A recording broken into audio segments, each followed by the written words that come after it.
च वैष्णवीं भद्रां षड्भुजां च चतुर्मुखां त्रिनेत्रां च त्रिशूलां च पद्मचक्रगदाधरां पीताम्बरधरां देवीं नानालङ्कारभूषितां तेजः पुञ्जधरां श्रेष्ठां ध्यायेद्बालकुमारिकाम् ओङ्कारलक्ष्मीरूपेण विष्णोर्हृदयमव्ययम् विष्णुमानन्दमध्यस्थं ह्रीङ्कारबीजरूपिणीम् ॐ क्लीं अमृतानन्दभद्रे सद्य आनन्ददायिनी ॐ श्रीं दैत्यभक्षरदां शक्तिमालिनी शत्रुमर्दिनी तेजः प्रकाशिनी देवी वरदा शुभकारिणी ब्राह्मी च वैष्णवी भद्रा कालिका रक्तशाम्भवी आकार ब्रह्मरूपेण ओङ्कारं विष्णुमव्ययम् सिद्धिलक्ष्मी परालक्ष्मी लक्षलक्ष्मी नमोऽस्तु ते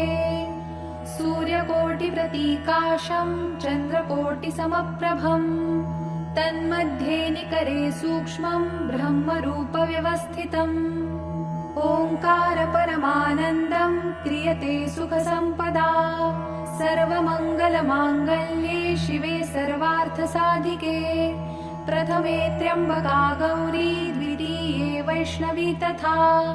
तृतीये कमला प्रोक्ता चतुर्थे सुरसुन्दरी पञ्चमे विष्णुपत्नी च षष्ठे च वैष्णवी तथा सप्तमे च वरारोहा अष्टमे वरदायिनी नवमे खड्गत्रिशूला दशमे देवदेवता एकादशे सिद्धिलक्ष्मीर्द्वादशे ललितात्मिका एतत् स्तोत्रं पठन्तस्त्वां स्तुवन्ति भुवि मानवाः सर्वोपद्रवमुक्तास्ते नात्र कार्या विचारणा एकमासं द्विमासं वा त्रिमासं च चतुर्थकम् पञ्चमासं च षण्मासं त्रिकालं यः पठेन्नरः ब्राह्मणाः क्लेशतो दुःख दरिद्रा भयपीडिताः जन्मान्तरसहस्रेषु मुच्यन्ते सर्वक्लेशतः अलक्ष्मीर्लभते लक्ष्मीमपुत्रः पुत्रमुत्तमम् धन्यं यशस्यमायुष्यं वह्नि चौरभयेषु च शाकिनी भूतवेताल सर्वव्याधिनिपातके राजद्वारे महाघोरे सङ्ग्रामे रिपुसङ्कटे सभास्थाने श्मशाने च कारागे हारिबन्धने अशेषभयसम्प्राप्तौ सिद्धिलक्ष्मीं जपेन्नरः ईश्वरेण कृतं स्तोत्रं प्राणिनां हितकारणम् स्तुवन्ति ब्राह्मणा नित्यं दारिद्र्यं न च वर्धते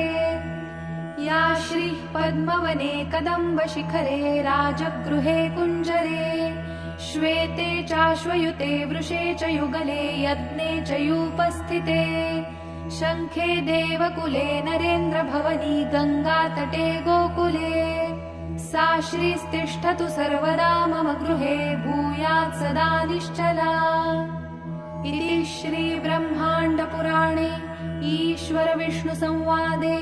दारिद्र्यनाशनं सिद्धिलक्ष्मी स्तोत्रं सम्पूर्णम्।